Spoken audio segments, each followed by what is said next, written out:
She never spoke a word in class, not even when they mocked her drawings.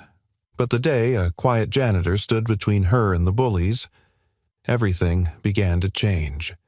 Sometimes it's not the loudest voices that leave the deepest mark, but the ones who stay silently when no one else does, ready to discover the story that moved an entire school. Before we begin, if you enjoy heartfelt stories that inspire and heal, don't forget to subscribe to the channel. Your support helps us bring more meaningful tales like this one to life. Now, let's begin. Single dad. Defended a girl. Bullied in class. He didn't know she was the daughter of his new boss. The classroom was silent except for the faint scratch of pencil on wood. Morning sunlight spilled across the rows of desks, catching specks of dust suspended in the air like tiny ghosts. At the far corner near the window, a girl hunched over her desk, her pencil gliding slowly, deliberately, as if every stroke carried a secret. Sophie Harwood was 11. She hadn't spoken a full sentence in weeks. No one sat beside her. No one dared to. Her silence, the distant look in her eyes, the strange pictures she drew, everything about her was an invitation to stay away. But today, for the first time, she was not just drawing. She was tracing the outline of a familiar shape on the desk's surface with bare fingers as if she could feel it, remember it. A stone bench, by a lake, with a single figure sitting beneath a crooked willow. Then came the laughter. Ugly, shrill, and all too familiar. Oh, look, the mute's at it again. 3 kids. Tyler, Megan, and Josh moved in like shadows on a sunny day. Sophie didn't look up. She never did. She knew the pattern first, the teasing, then the grabbing, then the tearing. She clutched her sketchbook tighter, but Josh was already reaching across the desk. Let's see what she's been drawing this time. Maybe a voodoo spell. Back off. The voice didn't come from a teacher. It came from the doorway. Ethan Hayes stood with one hand resting on the doorframe, the other gripping a metal clipboard. He wasn't tall, but he had a calm, anchored presence like someone who'd seen enough storms to know which ones were worth chasing. The kids froze. Tyler scoffed, but his bravado shrank under Ethan's gaze. Youth 3 hallway. Now Ethan said, his voice low but steady, "We're going to walk and talk. You'll have your say, but not in here." They shuffled past him, reluctantly muttering. Ethan waited until the last shoe disappeared before stepping fully into the room. Sophie hadn't moved. She sat, rigid hands still clenched around her sketchbook. "I'm not here to take it," he said gently. "I just want to make sure you're okay." No answer, just a flicker in her eyes. Ethan glanced at the drawing left behind on the desk, simple but haunting. The bench by the lake. The crooked willow. Something about it stirred a memory in him, but it was buried too deep to rise. "You like to draw places, you remember?" he asked. Silence. But her fingers relaxed just slightly. He crouched so he was eye level, careful to keep a respectful distance. "You ever feel like there's a place you want to go back to, but it only exists in here?" He tapped his temple. "Yeah. Me too." Still no words. But this time, a breath. Almost a sigh. "I'll leave you be. But I'm going to leave something, too." He slipped a folded note under the corner of her sketchbook and stood. "Whatever they said, it's not true. People who draw like you, they see things the rest of us miss." Ethan turned and left. Outside, the autumn air stung his face. He walked across the cracked pavement toward the main building, adjusting his utility belt, janitor keys, safety gloves, walkie-talkie, all standard issue for a man who did everything from changing filters to calming down middle school panic attacks. He stopped by the office, filed the incident report, then took the back stairs to the boiler room where he kept his toolbox and 10 minutes of silence. He pulled out an old thermos black coffee, no cream, and took a long sip. The memories scratched at the back of his mind. The drawing, that bench, the lake. He had been there once, 10 years ago. She was sitting there crying, wearing a beige coat and red gloves. He never asked why. She never told him. They just sat, two strangers in a silence that somehow healed them both. She said thank you. He smiled. They walked away in opposite directions. He never knew her name. He never forgot her face. At lunch, he stopped by room 104 again. The kids had returned the air buzzing with noise and half-eaten peanut butter sandwiches. Sophie was still there. Alone. But her sketchbook was open. The note he'd left was gone. She wasn't drawing now. She was just staring. And then, just for a moment, she looked up and caught his eye. No smile. No nod. But her fingers rested on the page like it mattered. That was enough. Halfway across campus, Elise Harwood adjusted the strap of her handbag and stepped into the staff conference room. The superintendent was there along with several board members and a spread of dull paperwork. Elise kept her smile polite professional. Inside, she was burning. She had seen the footage from the classroom camera. She had recognized the man older, now weathered with a beard and that same quiet strength in his shoulders. Ethan Hayes, the man from the lake, the man she never stopped thinking about. And now, unknowingly, he had stepped back into her life, to defend her daughter. Elise's hands trembled under the table, but her voice, when she finally spoke, was steady. I want a full report on the classroom incident, and I want the name of the staff member who intervened. The superintendent flipped a page. That would be Mr. Ethan Hayes, maintenance. Elise stared out the window, watching leaves fall like fragments of memory. Fate, it seemed, was a better artist than she ever was, and it had just redrawn the outline of a story she thought was finished. The cafeteria was a symphony of noise trays, clattering sneakers, squeaking 100 preteens jockeying for position in the lunch line like Wall Street traders. But at a table tucked into the corner near the windows, Sophie sat in stillness, a small island in a sea of motion. The only thing moving were her fingers slowly tracing the edge of the note she'd found that morning. She had unfolded it alone behind her locker door. The handwriting was neat, slanted, masculine. You're not alone. People who draw see the world better than those who don't. E.H. 3 lines. Just 3. But they cracked something. She didn't smile. Not exactly. But she held the paper like it mattered, as if someone had finally seen through the silence and into the shape of her heart. Across the room, Emma Hayes balanced her lunch tray with practiced precision. Apple slices, grilled cheese, and a sealed juice box with a bent straw. She spotted Sophie and paused. Emma had always noticed people others didn't. Maybe it came from growing up with a dad who reminded her daily that kindness wasn't optional, it was a muscle. You use it, or it fades. She changed direction and walked towards Sophie's table. "Can I sit here?" she asked, her voice light. Sophie looked up, startled. For a moment, nothing moved. Then she gave the smallest of nods. Emma smiled, slid into the seat, and unwrapped her sandwich like nothing unusual had happened. They didn't talk, but Sophie didn't move away, and that alone felt like a chapter opening. After school, Ethan walked Emma home. Their place was a modest duplex with peeling paint, a creaky porch swing, and a tired rose bush that somehow bloomed anyway.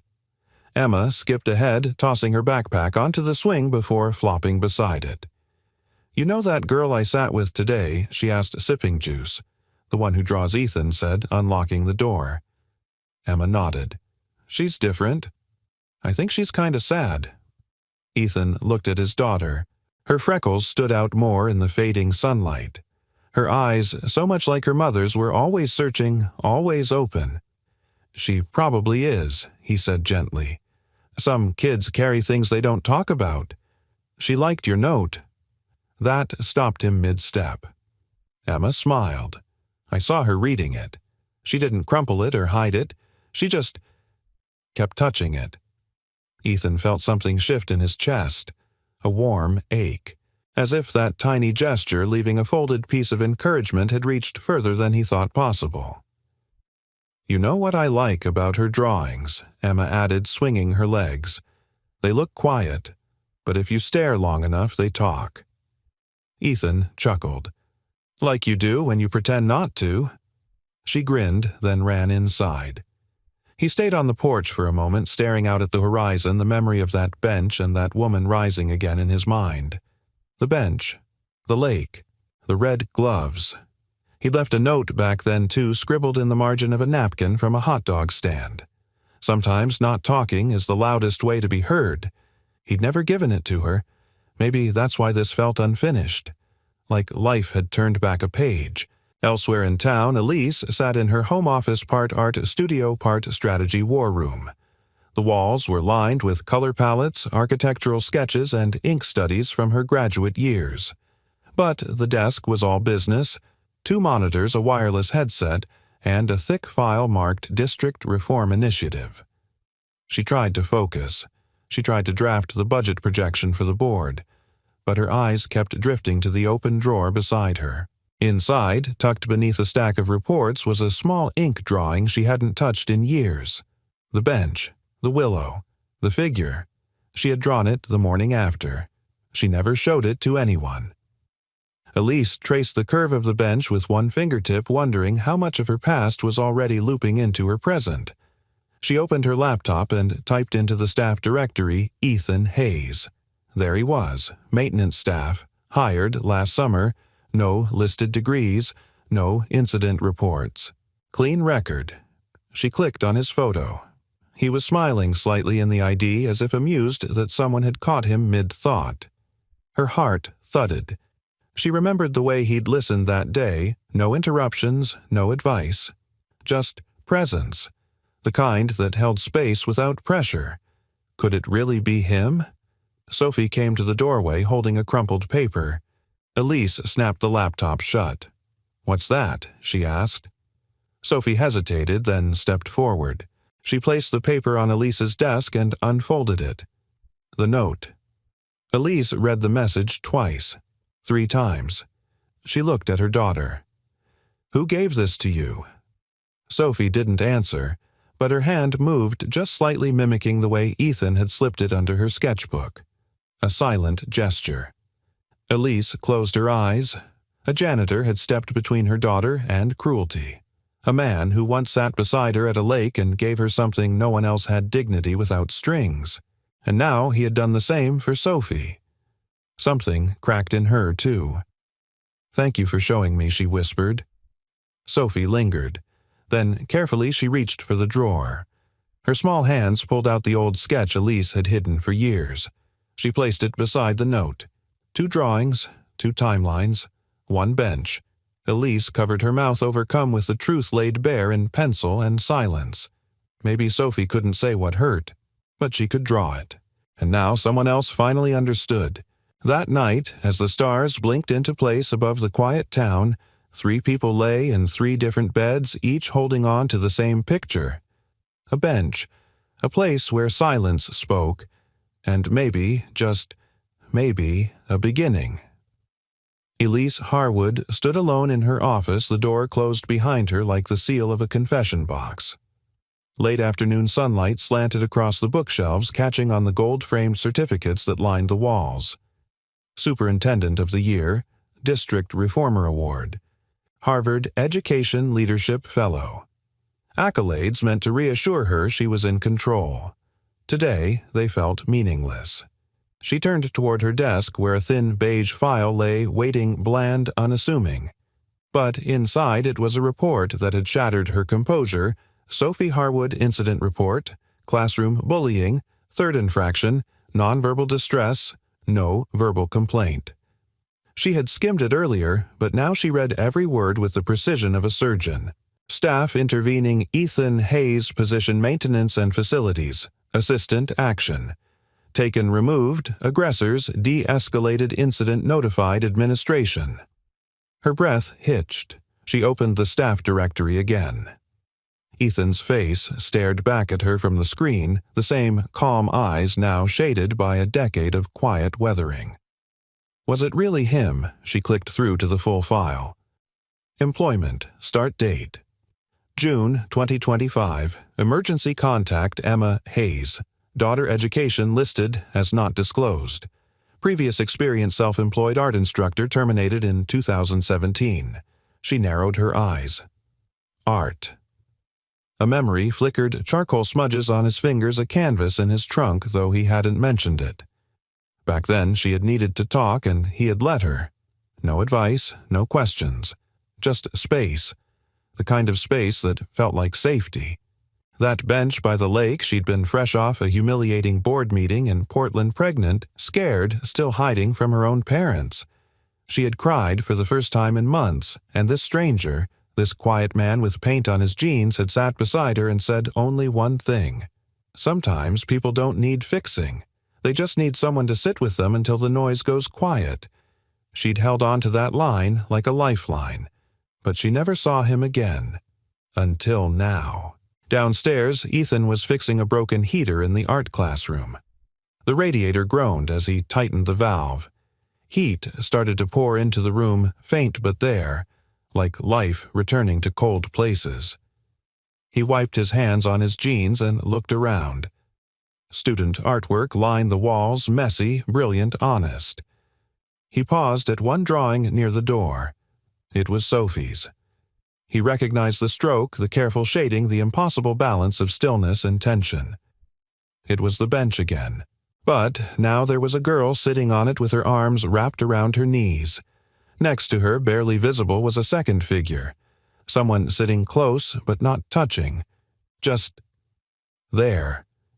Ethan blinked. That was him. He didn't remember posing like that, but somehow Sophie had captured it. The way he crouched beside her desk, the way he didn't reach but didn't walk away. She'd seen him, and drawn it. Later that evening, Elise sat across from Sophie at their kitchen table. The house was quiet, filled only with the clink of cutlery and the occasional hum of the refrigerator. Elise tried. She always tried. "How was school?" she asked, even though she knew Sophie wouldn't answer. But tonight, Sophie didn't look away. Instead, she reached into her backpack and pulled out a folded paper. She slid it across the table. It was another drawing, smaller, simpler. A hallway. 3 kids. And someone stepping in front of them. Ethan. Elise traced the lines with her eyes. There was no facial detail, but the posture was unmistakable. Shoulders squared, arm out, a silent shield. She felt her throat tighten. "He helped you." Sophie nodded once. Elise swallowed. "Do you want to draw with him sometime? Would that feel safe?" Sophie hesitated, then tilted her head, almost curious. Elise took a deep breath. "He's someone I knew a long time ago. Before you were born. He was kind then, too." That part she hadn't expected to say.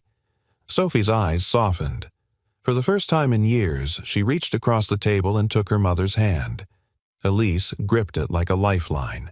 The next morning, Elise arrived at school early. Her heels clicked sharply against the tiles as she walked the corridor, her tailored coat brushing her legs like armor. But today she didn't feel like a commander. She felt like a mother. And maybe for once that was enough. She knocked on the custodial office door. Inside, Ethan was bent over a clipboard updating repair logs. He looked up. Their eyes met. Elise didn't speak for a moment. She just stood there, hands clasped tightly. Then she stepped in. "I wanted to thank you," she said, voice calm but charged, "for what you did for my daughter." Ethan blinked. "Your daughter's Sophie," she said, watching the recognition hit him like a wave. "She's mine." Ethan sat slowly on the edge of the desk.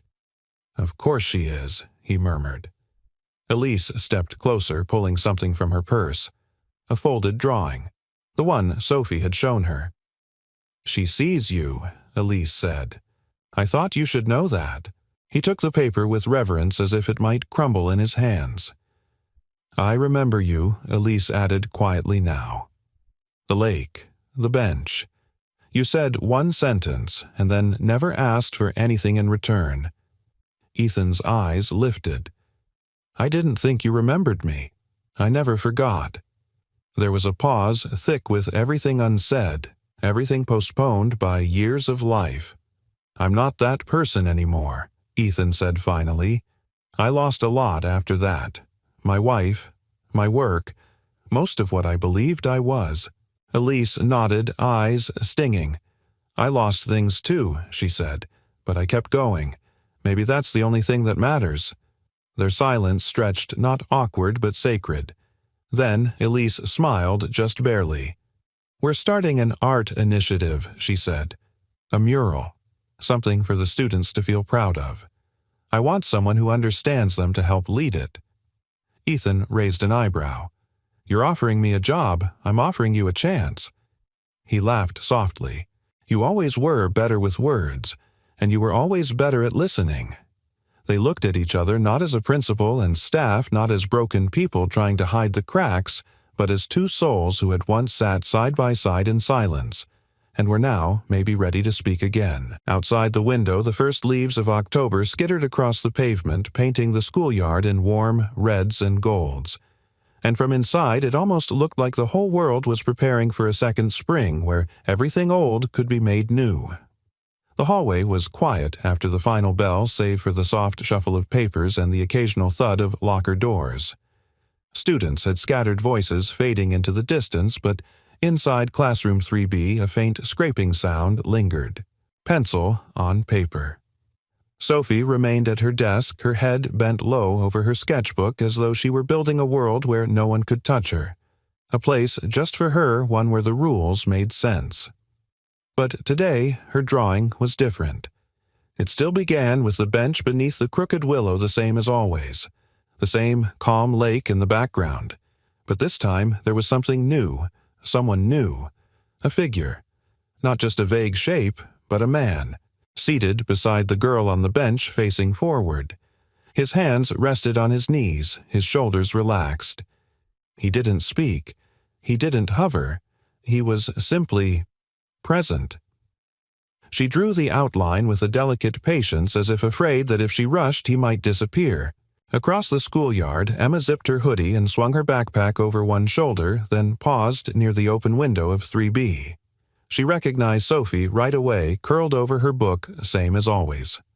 Emma didn't mean to pry, but curiosity tugged at her feet. She stepped closer and leaned in just enough to glimpse the drawing. And then she gasped. She'd seen that man before. It was her father. The way he sat, the slope of his shoulders, the gentle hands. There was no mistaking it.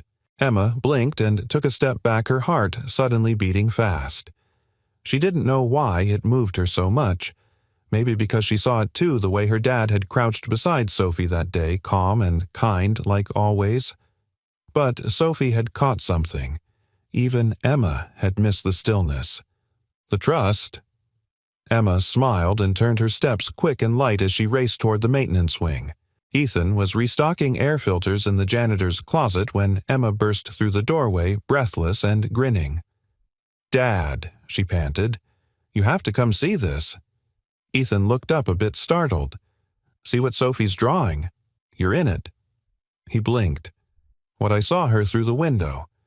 She drew the bench again, but this time you're there too. Just like how you were sitting when you talked to her. You didn't even do anything. But you're there." Ethan leaned against the shelf, a slow, astonished breath escaping his lips. "She put me in her drawing." Emma nodded eagerly.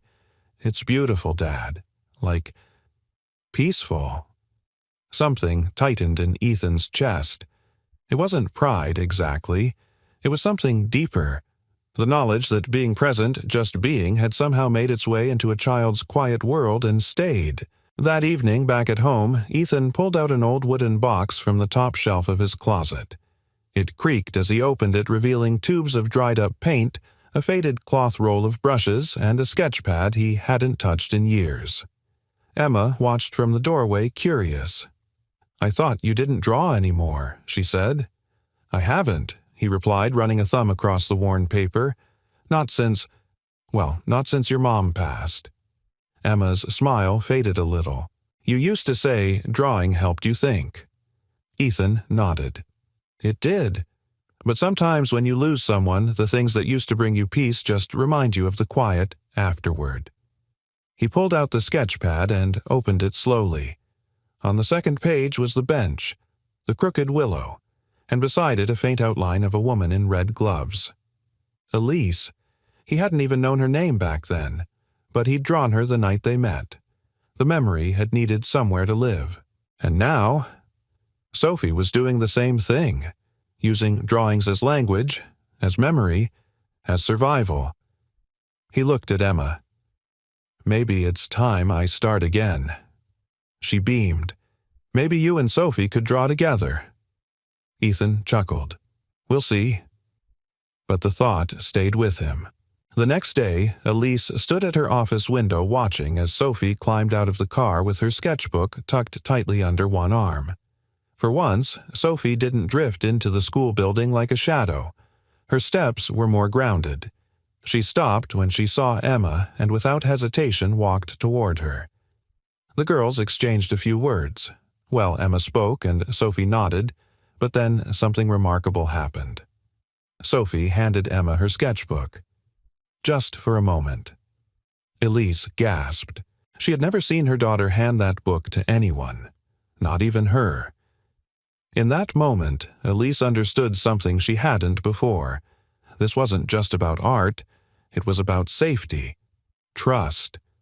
The drawing wasn't merely an expression, it was an invitation, and her daughter had extended that to someone. Later that afternoon, Ethan stood beside Elise in the empty gymnasium reviewing supply lists for the upcoming mural project. Paint estimates, scaffold approvals, budget lines. But Elise wasn't reading. She was watching him. "You know," she said softly, "Sophie drew you." Ethan glanced up. "I heard. She's never drawn anyone but herself, or the bench. Until now." He looked at her for a long moment, then smiled faintly. "She's got a good eye." "She sees what's real," Elise said, "even when people don't say a word." Ethan nodded. Maybe, especially then. Their eyes held a soft current passing between them. "Emma says you used to draw too," Elise added. "I did. Once, a long time ago." Elise hesitated, then reached into her coat pocket and pulled out a folded piece of paper aged, worn at the corners. She handed it to him. He opened it slowly. It was her sketch, the bench, the lake, the crooked willow, from 10 years ago. He traced the lines with his fingertips, stunned. "You kept this?" he asked. "I couldn't throw it away," she said, "because that day changed something in me. I didn't know what it meant until now." Ethan folded the drawing gently as though it were glass. "We're all connected," he murmured, "more than we think." And in the quiet of the gym, with paint cans stacked against the wall and old sunlight slanting through high windows, they stood together, two artists who'd once been strangers, finally beginning the first sketch of something new. The Monday morning hallway buzzed with its usual clamor-slamming lockers, squeaky sneakers, teachers corralling students like border collies. But in the middle of that chaos, Sophie walked with purpose. Her backpack hung loose off one shoulder, her sketchbook hugged tightly to her chest. She didn't make eye contact. She didn't need to. For the first time in years, her feet knew where she wanted to go. Emma was waiting near her locker, bouncing on her toes. "You ready for the mural meeting?" Emma asked, eyes shining. Sophie gave a soft nod. She wasn't smiling, but her posture said more than words. She stood straighter, her presence more solid, like she was no longer hiding inside herself. The girls walked together, drawing curious glances. Most students were used to Sophie being the quiet shadow in the back row. Seeing her beside Emma, a girl known for her laughter and energy, felt like the opening scene of a new chapter. Down the hall, Ethan stood near the supply closet, clipboard in hand. He was checking off boxes of brushes and canvas panels delivered that morning when he heard footsteps behind him. He turned. Elise. She wore a charcoal gray blazer over a forest green blouse, her hair swept neatly into a bun. Professional, elegant, and nervous.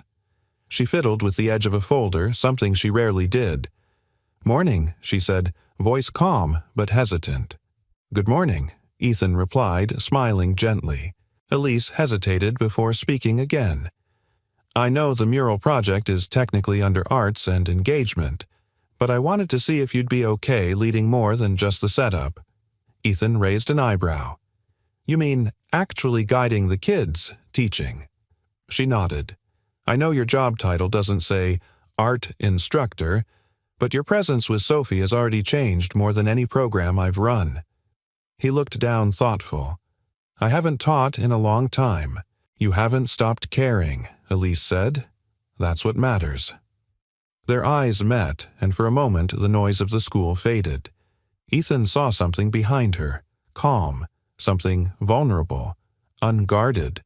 The same woman from the bench still learning how to let someone close. I'd be honored, he said quietly. A breath escaped her, half relief, half gratitude. She smiled, just barely. Thank you? Just then, the bell rang and the hallway roared back to life. Ethan stepped aside to let students pass and Elise turned to leave, but paused. Ethan. He looked up. I know it's been 10 years, but the day by the lake? I never forgot it. I never forgot you. He nodded, voice hushed. I didn't either. And then before either of them could say more, the current of children swept between them like a tide. Later that day, the first mural session took place in the school's multipurpose room. Long tables were pushed against the walls, plastic sheets covered the floor, and boxes of paint were lined up like soldiers waiting for orders.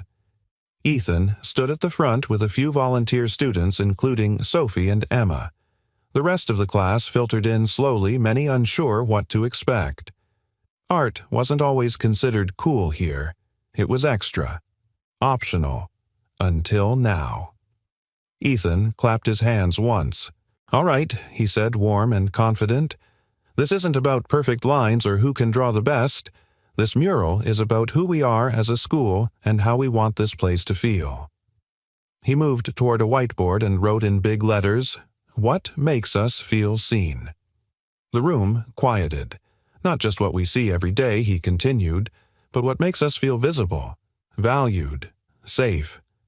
A hand went up, a boy near the back, like being listened to. Exactly, Ethan said. Another girl raised her hand. When someone saves you a seat, when someone stops a rumor, added another. Ethan nodded after each one scribbling down their answers. You see, art doesn't just come from brushes and paint. It comes from real things, real feelings, and you're all full of them. Emma glanced at Sophie, who sat quietly, hands folded. But then, slowly, Sophie raised her hand. Ethan blinked. Yes, Sophie. Her voice was a whisper, but it was there. When someone draws what you can't say. The room went silent. Ethan's hand froze on the marker. Then someone clapped. Then another. Soon the whole room echoed with soft, respectful applause, not out of spectacle, but acknowledgement. Sophie blushed, but she didn't flinch. For the first time in years, she'd spoken in front of a room full of strangers. And they had listened. Ethan swallowed the lump in his throat. He nodded to her, and she nodded back. It wasn't just a mural anymore. It was healing in color. That evening, Elise stood in the back of the gym, arms folded, watching the kids dip brushes into paint and talk as they worked, some laughing, some focused, all engaged. Her gaze drifted to Ethan, who crouched beside a girl guiding her brush with gentle encouragement. Not once did he take over. He let her lead. Elise felt a warmth bloom in her chest. She wasn't sure if it was admiration or something deeper, but it was rising. Mrs. Jennings, the school's counselor, appeared beside her. I haven't seen that girl smile in a year, she said, nodding toward Sophie. Elise blinked. Neither have I. Whatever you're doing, Mrs. Jennings added, keep doing it. It's working. Elise nodded slowly. It's not me. It's him. And in her heart she felt it a shift. The possibility that this man, this quiet, broken good man, might be part of something bigger than healing Sophie. He might be part of healing her, too. Outside, the late autumn wind stirred the trees. But inside the gym, warmth radiated not just from the heaters but from laughter brushstrokes and the colors that began to fill the blank walls. And in the center of it all, a girl who once only drew alone, now painted beside others. Her silence wasn't empty anymore. It was full of meaning, and she wasn't invisible anymore. The scent of fresh paint hung thick in the air, mingling with the low hum of conversation and soft music playing from a speaker in the corner. The gymnasium, usually reserved for basketball games and folding chairs during assemblies, had been transformed into a vibrant living canvas. The mural had started with sketches, rough outlines of trees, bridges the school's silhouette, abstract figures holding hands.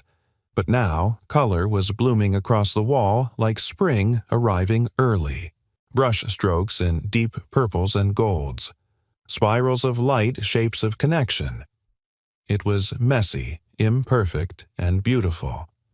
At the heart of it all stood Ethan, paint-streaked jeans and a smudge of turquoise on his forearm, guiding students with a quiet attentiveness that made them feel like artists, not just kids.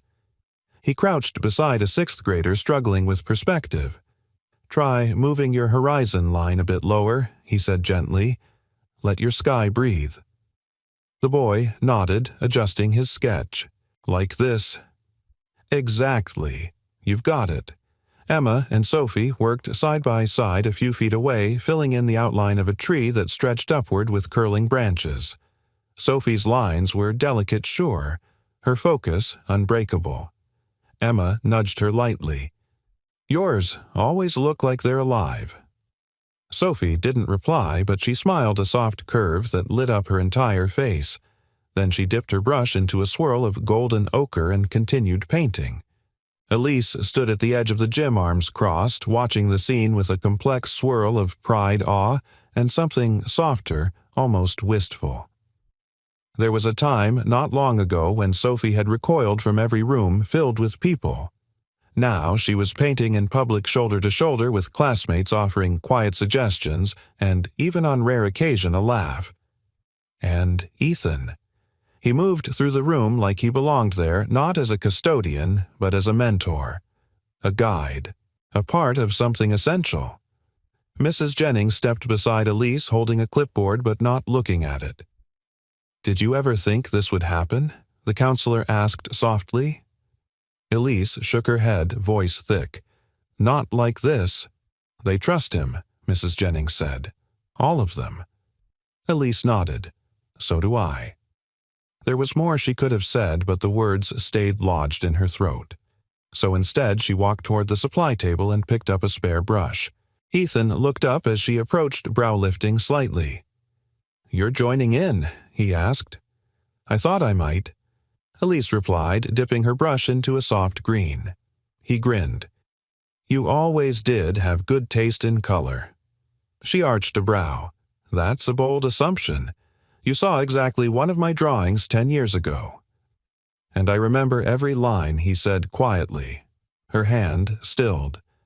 The brush trembled for a moment before she anchored it against the wall, making her first stroke. They painted side by side in silence.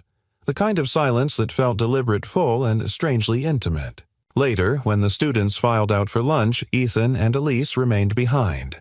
The wall was beginning to take shape, a tree at the center, its roots weaving into a bench under a willow, a lake beyond. Ethan stepped back, squinting at the composition. "You see it?" Elise glanced at him. "See what? The bench," he said. "It's the one. From the lake. From then." Her breath caught. He was right. She hadn't realized it while sketching the layout weeks ago, but the shape was unmistakable. The curves, the slight slant in the backrest. It wasn't just a bench, it was their bench. Their beginning. She looked at him, her voice barely a whisper. "Do you think this is all coincidence?"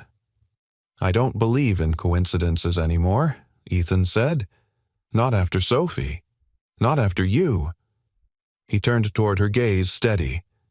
"I think sometimes life brings things back to us when we're ready. Not when we want them, but when we're able to hold them properly." She felt the words land in the tenderest part of her heart. "You held space for me," Elise murmured. "Back then. And now you've done it for my daughter."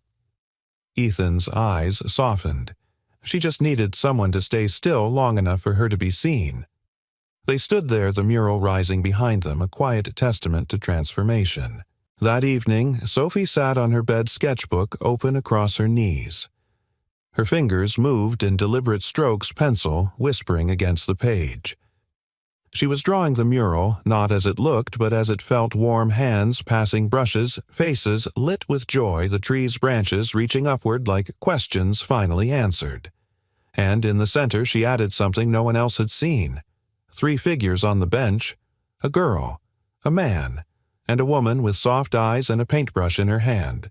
She stared at the image for a long time, then turned the page and began again.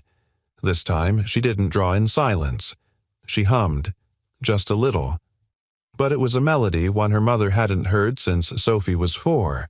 Back at his house, Ethan rinsed out brushes in the kitchen sink while Emma sat at the table eating apple slices. "You really like her, don't you?" Emma said without looking up. Ethan paused. "Who, Miss Harwood?" he chuckled. "She's a remarkable person." Emma smirked.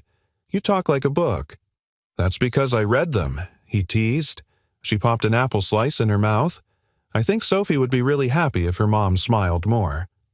Ethan glanced over his shoulder. "You think I know?" He finished cleaning the last brush, dried his hands, and looked out the window at the stars winking to life. Maybe Emma was right.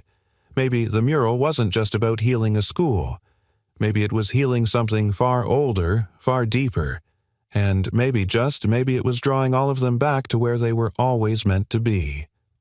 The conference room smelled faintly of fresh brewed coffee and dry erase markers. It was Tuesday evening, and the monthly school board meeting had drawn a larger than usual crowd. Parents in button-downs, teachers in cardigans, and a few curious students filled the metal chairs arranged in neat rows. At the front, a long table stretched beneath a fluorescent light. The board members sat with their folders open, pens ready, expressions unreadable. Ethan stood quietly near the back, flanked by Elise and Mrs. Jennings. He didn't wear anything fancy, just a clean flannel shirt, pressed jeans, and the steady calm of a man who knew how to show up when it mattered. Still, his hands were tucked into his pockets to hide their tremble. He wasn't nervous for himself. Not really. But Sophie was sitting 2 rows up her sketchbook, clutched in her lap like a life raft. If the mural project got canceled, if he were forced to step down, she might close in on herself again, and he wasn't sure if she'd reopen.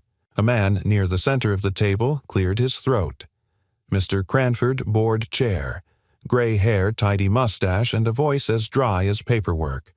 "The topic at hand," he said, "is the continued employment and scope of responsibility of Mr. Ethan Hayes, currently on contract as facilities assistant. Concerns have been raised regarding the extension of his role to include student mentorship and instruction activities that technically fall outside his job description and qualifications." The words hit like frostbite. Ethan felt Elise stiffen beside him. Mr. Cranford continued. "While the mural project has generated positive engagement, we must weigh professional boundaries and precedent. If one non-certified staff member leads instruction, what message does that send?" Elise stepped forward. "May I speak?" she asked, tone cool but composed. Cranford nodded reluctantly. Elise turned to the room. "There's a difference between having a certificate and having a calling," she said. Mr. Hayes didn't step into this role seeking recognition. He stepped in because a child was being bullied and no one else did. He guided students not because it was assigned to him, but because they trusted him, because he listened. She glanced toward Sophie, who looked up at her mother with wide, searching eyes. "The success of this mural isn't measured in brushstrokes," Elise continued. "It's measured in the voices that found courage, the hands that stopped trembling, the smiles that returned. If you're asking me whether I approve of Mr. Hayes's expanded role, then I do." "Unequivocally." Cranford adjusted his glasses. "Noted. But we must consider policy." "Excuse me," another voice called out. Everyone turned. It was Mrs. Jennings, the school counselor. "I'd like to submit something," she said, holding up a folder. "Progress reports from the past 4 weeks. Behavior logs, peer evaluations, emotional resilience, tracking. All of them show marked improvement, especially in students considered high risk. all during the time Mr. Hayes has been working directly with them. She walked forward and placed the folder on the table. Sometimes the data speaks loudest, she added. Murmurs rippled through the room. Just then, a hand went up small, hesitant. Sophie. Every head turned. Elise inhaled sharply. Ethan's heart skipped. Sophie stood slowly. Her hands shook slightly, but her eyes held. She clutched her sketchbook to her chest, then stepped into the open space near the board. I don't. Talk a lot, she began. Her voice was quiet, but every syllable seemed to hush the room. But I see things, and I feel them. And Mr. Hayes, he didn't try to fix me. He just stayed, and he drew with me. And when people stay, you don't feel invisible anymore. She opened her sketchbook and turned it around. The page showed the mural in progress, but with a small detail no one else had noticed in the corner. 3 figures sat on a bench, one small, one strong, and one with eyes full of quiet light. My voice came back because he didn't try to find it. He just waited. She held the book a moment longer, then walked back to her seat without another word. The room remained silent, heavy with meaning. Cranford cleared his throat again this time with far less confidence. I think we've heard enough, he muttered. The board members exchanged glances. Then Mrs. Rollins, a retired teacher and longtime member, leaned toward her microphone. I move that we approve the continued collaboration of Mr. Hayes on the mural project and any student-led initiatives at the discretion of the principal. I second came another voice. All in favor. A wave of hands rose across the board. Ethan exhaled. Beside him, Elise's hand found his. It was the first time she'd ever touched him in public. He didn't move, just let the moment bloom between them. Outside, the night air was crisp and star-strewn. Students and parents lingered near the steps, some clapping softly, some embracing. Sophie stood beside Emma, who beamed with pride. You were amazing, Emma whispered. Sophie shrugged but allowed herself a tiny smile. Ethan stepped into the cool air, hands still shaking, but this time from something else.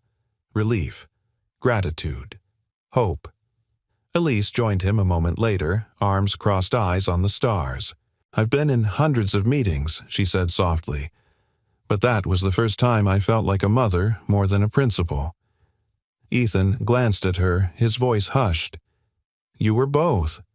She smiled, then turned to face him fully. I meant what I said, she said. About you, about what you've done here. This isn't just a project anymore, it's a story, one that's saving people. He nodded slowly. It's saving me, too. Their eyes locked, the space between them humming with something unspoken. Not yet love, but the unmistakable pull of something beginning. A line drawn in quiet confidence.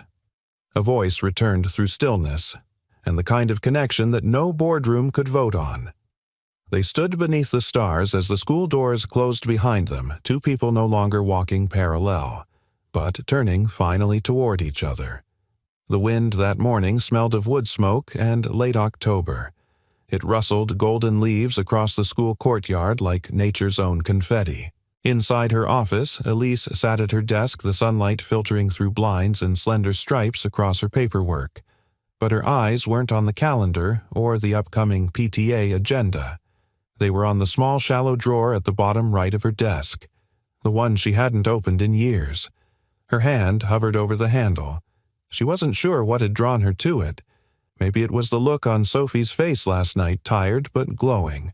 Or maybe it was the silence that had filled the car on the ride home, not from tension, but from something richer. Peace. She pulled the drawer open slowly. Inside, beneath old forms and rubber bands, was a narrow, leather-bound journal. She hadn't touched it since Sophie was a toddler. Her fingers found the ribboned page with muscle memory. And there it was, a letter, folded yellowing slightly at the creases, addressed in her own handwriting but never sent.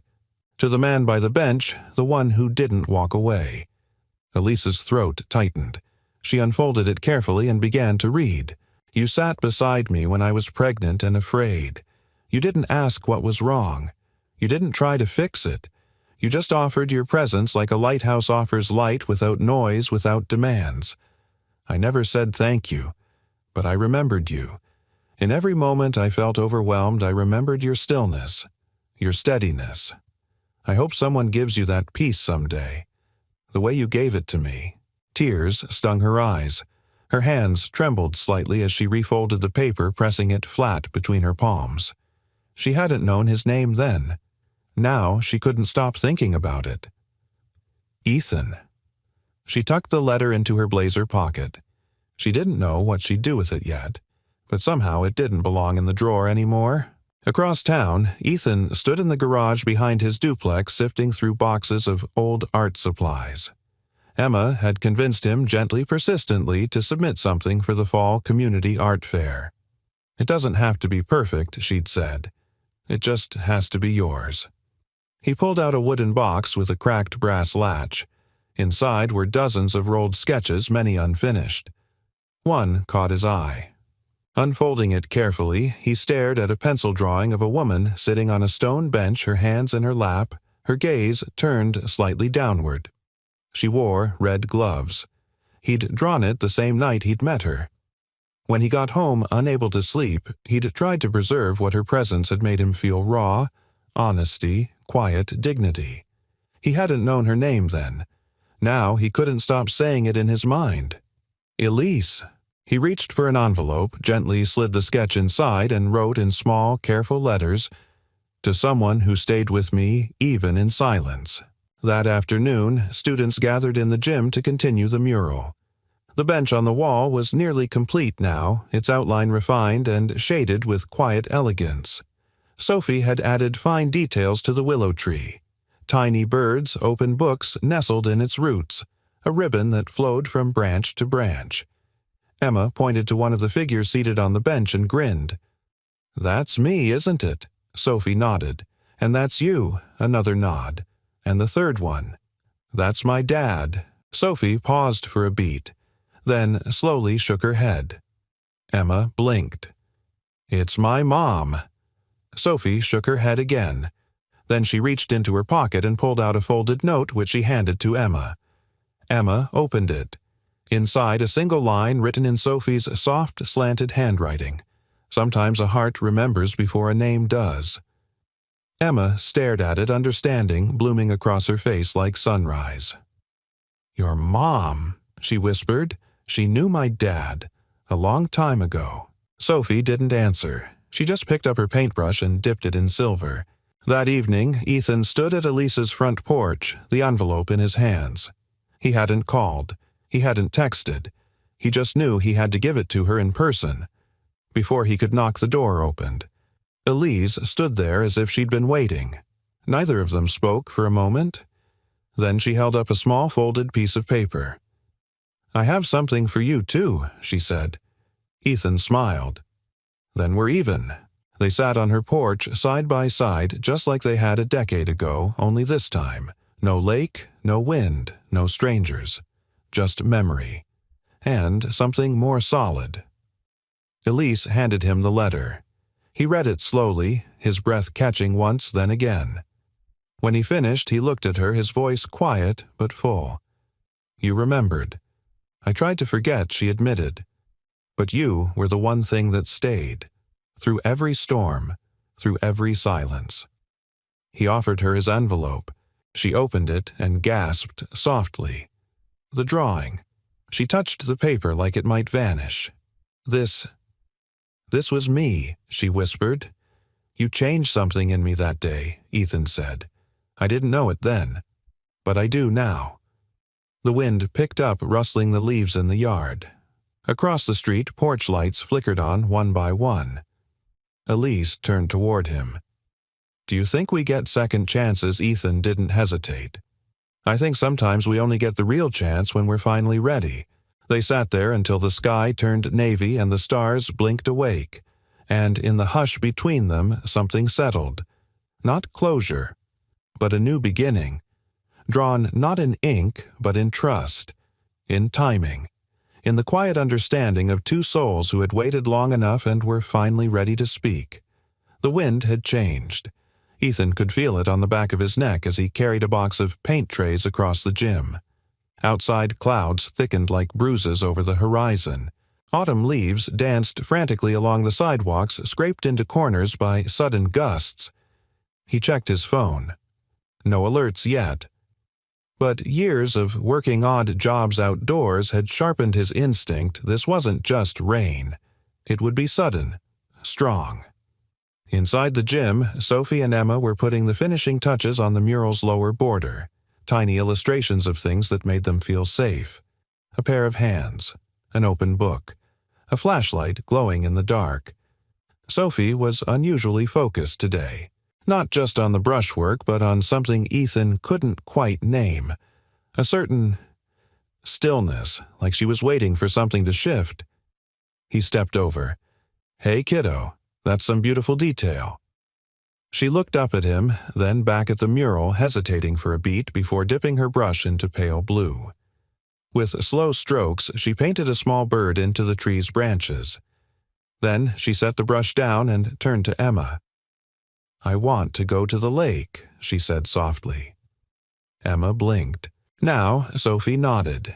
Ethan caught the exchange, eyebrows lifting. "The lake?" he asked. Sophie didn't answer with words. She pulled a folded paper from her pocket, the same sketch she'd made weeks ago. The bench, the tree, the figure beside her. Only now there was something new, a second figure on the other side of her. Elise. The image wasn't just art anymore. It was memory. Ethan's breath caught. Sophie finally whispered, "I want to go back." Elise was in a meeting with the district finance director when her phone buzzed. She glanced down, expecting a calendar reminder, then froze. Text from Emma: "Sophie wants to go to the lake. Now." "I think it matters." Elise stood. "I'm sorry I have to go." The director looked up. "We haven't finalized the—" "I'm sorry," she repeated. "My daughter needs me." She was out the door before he could reply. The first drops began to fall just as Ethan's truck pulled into the gravel lot by the lake. Sophie stepped out, her sketchbook in hand, her eyes scanning the trees as if expecting someone or something to call her by name. Ethan climbed out, shielding his eyes from the rain. "Are you sure about this?" She didn't answer. She just walked. Emma hesitated at the door. "Should we follow her?" Ethan nodded. "She's not running. She's remembering." The wind picked up, rushing through the willows like an old voice returning. Sophie reached the bench slowly, fingers trembling slightly as she opened her sketchbook and placed it on the wet wood. Then she sat, alone, and waited. A crack of thunder rolled in the distance. Elise's car screeched into the lot moments later. She barely threw it into park before jumping out, hair whipping in the wind. "Where is she?" she cried. Ethan pointed silently. Elise turned and froze. There, framed by rain and memory, sat her daughter. Her back straight, her chin lifted, her face calm, like she was whole. Elise moved forward slowly. She approached the bench, breath catching in her throat.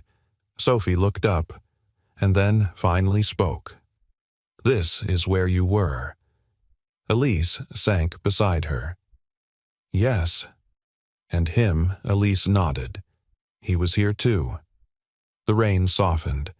"I didn't know then," Sophie whispered, "but I think I remembered it. In dreams. You always looked calm in that place. So I kept drawing it. I kept looking for it." Elise took her daughter's hand. "You found it." They sat there a moment longer before Sophie did something unexpected. She stood turned and opened her arms. Elise wrapped her in an embrace that felt like forgiveness, like home. Ethan and Emma stood nearby, quietly watching. "I never thought she'd want to come here," Elise said when they rejoined them. Her voice shook. "But she didn't just come. She led us." Ethan nodded. "Sometimes the quiet ones are the ones who see clearest." Sophie reached for his hand, and Emma's too, placing one in each of hers. And for a moment the wind ceased. The world held still. That night, back at home, Sophie went straight to the piano in the living room, a piece of furniture Elise had kept but never insisted her daughter learn. She opened the lid and began to play. 3 hesitant notes, then 4, then a melody, fragile but growing. Elise stood in the hallway, one hand pressed to her chest. She remembered that tune. It was a lullaby she used to hum during the first year of Sophie's life, a melody buried by time and pain. And now her daughter, who had barely spoken for years, was bringing it back, note by note. Ethan sat beside Elise on the staircase listening. She's not just remembering, he said. She's rebuilding. Elise turned to him, eyes shining. So am I. He reached into his coat pocket and pulled out a folded napkin, aged faded. She stared. "You kept it?" she asked. He nodded. It was the napkin from 10 years ago, the one she had wiped her tears with on that bench. He had scribbled on it when she wasn't looking. A single sentence. Sometimes not talking is the loudest way to be heard. Elise pressed her fingers to her lips.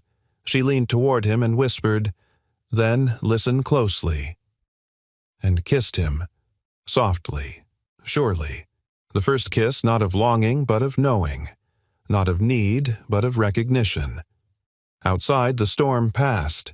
Inside music filled the air, not loud, not perfect, but alive. Drawn not in ink, but in silence, memory, and second chances. The smell of fresh paint still lingered in the hallway as the school prepared for something it hadn't seen in years, an art unveiling. Not a sports pep rally, not an award ceremony, but a celebration of color story and the quiet resilience of a community rediscovering itself. Bulletin boards had been decorated with student sketches. Strings of warm lights hung along the corridor ceiling. Parents arrived with coffee cups in hand, squinting curiously at the signs that read, "Our Story in Color, a Community Mural Project." At the center of it, all the gymnasium doors stood open wide, inviting. Inside, the mural stretched across the far wall like a tapestry of small wonders. It was no longer just paint. It was voice. It was memory. It was healing. There were trees with roots that twined into open books, stars tucked into the wings of birds, a lake reflecting a golden sky, a bench beneath a willow tree, and 3 figures sitting upon it, none with faces drawn but unmistakably present. The crowd stood in hushed admiration as Ethan stepped forward, flanked by Sophie and Emma on either side. His hands were tucked behind his back, his usual flannel shirt crisp and clean. His voice, when he spoke, was quiet, but somehow filled the room. This mural wasn't about art, he said. It was about remembering what we sometimes forget, that we all matter, that we all leave marks, whether we intend to or not. He paused, then turned to look at the children around him, and that sometimes the quietest people are holding the loudest truths. Murmurs of agreement floated through the room. A few parents dabbed their eyes. Mrs. Jennings clutched her clipboard to her chest, clearly fighting back emotion. Elise stepped forward next. Her heels clicked softly on the polished floor. "I've been an educator for 20 years, she began. And in those 2 decades I've seen programs come and go. But I've never seen a project like this, a piece of work that made children feel seen. That taught us to stop, to look, and to listen. Not just to data, but to one another." She looked toward Sophie, whose gaze was fixed firmly on the mural. "Some stories are too big for words," Elise continued, "but not too big for art." Then, to everyone's surprise, she turned to Sophie. "Would you do the honors?" Sophie blinked, startled. Emma nudged her gently. Sophie nodded. She stepped forward, her sneakers almost silent against the gym floor, and pulled the cord that dropped the banner that had covered the mural's title. The bench that remembered, painted in looping script beneath a small painted ribbon that fluttered like wind. The applause was instant. But Sophie didn't flinch this time. She turned toward the crowd with her head-high hands clasped in front of her. And then she spoke. "I didn't think people would care about drawings," she said. Her voice was small but steady. "I drew because I couldn't say things. I still can't always. But when I drew that bench, I remembered how it felt. Safe, like someone would stay. She looked at Ethan, then at Elise. Her voice broke slightly. Now I know that's not just something I imagined. She stepped back, cheeks flushed but smiling. The room erupted in applause, longer now fuller. Not for the mural. For the girl who had spoken. For the voice returned. Later that evening, the hallway outside the gym had become a gallery in its own right. Parents milled about admiring the student sketches taped to the walls, each one paired with a handwritten caption from its creator. Sophie's sketch was there too. It showed a bench beside a lake, much like before. But this time, instead of 3 figures, there were 4. A girl with a sketchbook. A girl with a laugh. A man with gentle hands. And a woman, hand outstretched, not to pull anyone forward, but simply to walk beside. Beneath it, Sophie had written, "Sometimes it takes more than one bench to hold a story. This one held ours, and it remembered until we came back." Elise stood before it for a long time, arms crossed over her chest, not in defensiveness but in the way a person wraps themselves in something precious. Ethan joined her, his voice low. She told the story better than I ever could. Elise nodded. She felt it better than either of us ever let ourselves. They stood in silence, watching others stop and read the caption. No one rushed past. No one skimmed. Each person lingered, paused. That was the gift, Elise realized. The bench in the mural, the one they had sat on a decade ago, had held their grief, their unspoken wishes, their aching need for someone to stay. Now it was holding something else. Legacy. Later, when the building emptied and the lights dimmed, Sophie walked down the quiet hallway with her mother and Ethan at her side. She held both their hands. She didn't need to talk. Neither did they. They passed the mural one last time before leaving. "Will it stay here forever?" she asked softly. Ethan smiled. "As long as someone needs to look at it." Sophie nodded. When they stepped outside, the night was clear. No wind, just the stars above shining like flecks of paint on dark canvas. Emma waited at the car with Mrs. Jennings, her voice already animated with post-event excitement. Sophie turned to Ethan and Elise. "Thank you for sitting with me." Elise wrapped her arms around her daughter, her voice thick. "Thank you for showing us where to sit." And then Ethan bent down to eye level, brushing a loose strand of hair from Sophie's face. "You didn't just draw a mural," he said. "You drew your way home." Sophie smiled, and for the first time in her young life, she believed it. A week had passed since the unveiling of the mural, but the hallway still seemed to hum with color. Visitors kept coming, parents, alumni, even residents from nearby towns. Some brought their children just to stand in front of the painting. Some brought flowers. A few brought nothing but tears they hadn't expected to shed. No one left unmoved. Sophie had grown quieter again, but it was a different kind of quiet now, not guarded, not afraid.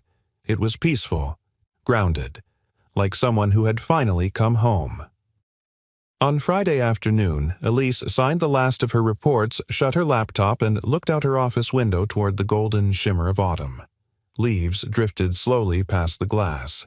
For the first time in years, she didn't feel the urgency to chase the next item, the next fire to put out. There was a rare stillness in her chest, a stillness that didn't demand she fill it. Her phone buzzed. Text from Ethan. "Meet us by the lake after school. Bring Sophie. No explanation. Just that." But it was enough. The lake was quiet again as it had been that first time 10 years ago, before the noise, before the distance, before life rerouted their hearts. The willow still leaned slightly over the bench as though whispering to the water. Sophie walked ahead, her boots crunching softly along the worn trail. Emma skipped beside her with a small thermos of cocoa and a bag of marshmallows swinging at her side. Elise followed her hand in Ethan's. They said nothing, but the warmth between them said everything. It was no longer tentative. It was real, familiar, deserved. When they reached the bench, Sophie slowed, then stopped. Someone had cleared the area, raked the path, brushed off the leaves. There was a bouquet of dried wildflowers tied with a crimson ribbon resting on the seat. And something else, a bronze plaque. Elise stepped closer to read, to the ones who saw what others overlooked. May this bench always remember the quiet that saved us. Elise felt the breath catch in her throat. She turned to Ethan, eyes wide. You did this? He smiled softly. It felt right. The bench wasn't just ours anymore. It belongs to all the moments that didn't need to be loud to be life-changing. Sophie stepped forward, placing her fingers on the plaque. She didn't speak. She didn't need to. Her eyes glistened, reflecting the lake's quiet shimmer. Then she opened her sketchbook, her newest one with the red leather cover Emma had given her for the mural's completion. She flipped to the last page and gently placed the book on the bench. It showed the bench again, drawn in charcoal this time. A mother, a daughter, a man with kind eyes and a girl with a laugh. 4 people, no names, just belonging.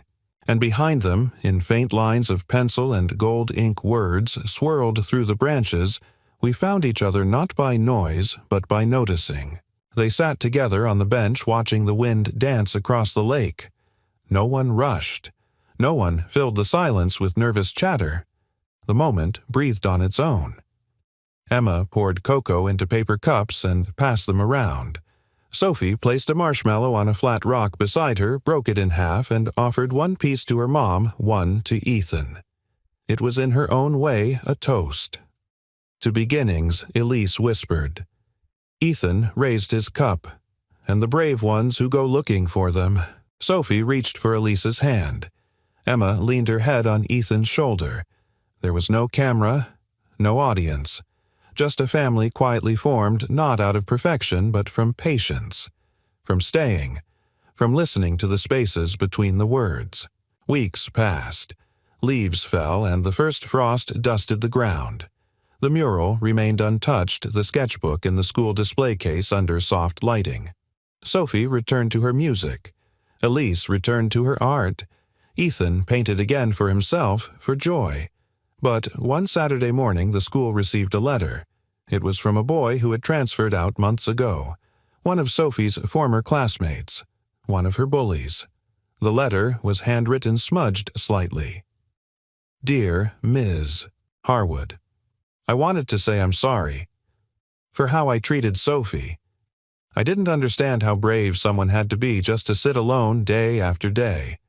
I saw the mural. I saw her drawings. And I saw her speak. I cried. I've started drawing, too. I keep a sketchbook now. It helps me feel things I never knew how to say. Thank you for showing us how to see. Elise placed the letter into Sophie's hand that evening, and the girl read it in silence. Then, without a word, she picked up her pencil and began to draw again. On the first snow of the season, Ethan stood on the porch, hot coffee in hand, watching as Sophie and Emma built a snow bench in the yard. It was lopsided. It leaned. But they laughed and kept shaping it. Elise came out wrapping a scarf around her neck, standing beside him. They'll want hot chocolate soon, she said. Ethan smiled. With too many marshmallows. She turned to him, her expression tender. We never got the ending we expected. No, he said, slipping his arm around her waist. We got one better. Elise nodded, eyes never leaving the 2 girls laughing in the snow. We got one that remembers. And so the story didn't end in a kiss, or a final speech, or even in a painting. It ended in a bench that had waited quietly for years, holding space for the ones who needed it most and finally welcomed them back when they were ready. Not just to remember, but to begin again. Where are you watching from? We'd love to know. Drop a comment and share your thoughts about this story. What part touched you the most, and if you haven't already, make sure to subscribe so you never miss another story that warms the heart and inspires the soul. Thank you so much for watching. Until next time, stay kind, stay hopeful, and take care.